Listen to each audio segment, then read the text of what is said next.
You play a lot of golf, and I've had you on my golf team for the last 3 years, and one of the better players in the state. I'm sure your clubs are fit to you pretty well, but we're going to do a fitting, just kind of check everything out. Um, also, although I do know you and I played a lot of golf with you, I do have a few questions I want to ask you.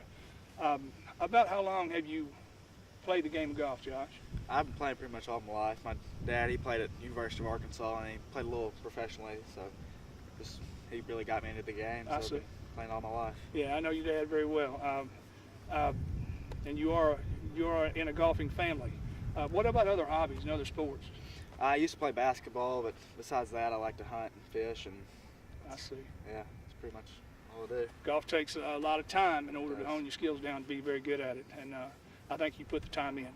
If I just had to ask you about some strengths in your game and some weaknesses in your game, what would be just a couple, or one or two of each one? Strengths, I'd go with my iron play, 'cause I feel like I know where they're going most of the time and how my distance are. So. Good. Good And deal. for weaknesses, just bunker play, just being more consistent out there, and especially putting with mainly speed. Right. Just getting that more consistent. Okay, well, we'll work on that some here.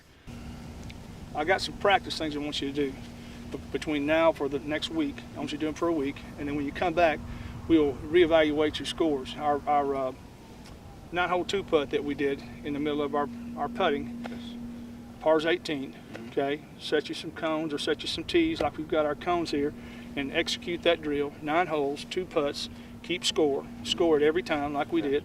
And when you come back, before we start the next lesson, I'm going to give you a post test and let you actually do it here with a little pressure on you and get your score and see if you've improved, okay?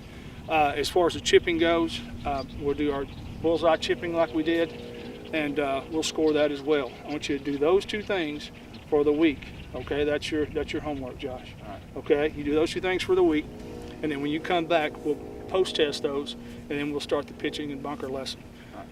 Like I said in our first lesson, I coached you for a couple of years in golf. You're a very accomplished golfer. We've had quite a few lessons, and but the thing I remember about you is when you were 10 years old, you called me up and wanted to play in some of these little scramble tournaments. Do you remember that, John? Yes, sir. I bring that up because of the mental way you looked at the game when you were 10, okay? I remember one day we were playing out at JC Golf Course, and you always wanted to do everything first. Do you remember that? Wanted to hit shot first, putt first, chip first. Man, it was awesome, and we did win quite a bit. But that said, as I have gone through this process of learning about the mental game, I go back to that every now and then, and I think about your mentality and your attitude toward each shot and each putt. And I reference back to one day when we were playing. Your confidence putting the golf ball was unbelievable. You thought you were supposed to hit every putt. You thought you were supposed to never miss.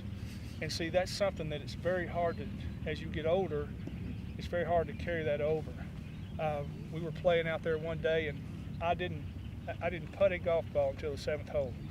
I don't care if the putt was 5 feet or 25 feet. You hit 6 putts in a row. Do you remember that? Yes, sir. Yeah. So see that if we could bottle that mental aspect of the game and sell it, we'd make a fortune. But that's what you have to try to get back right now. You know, that same kind of attitude towards shots right now.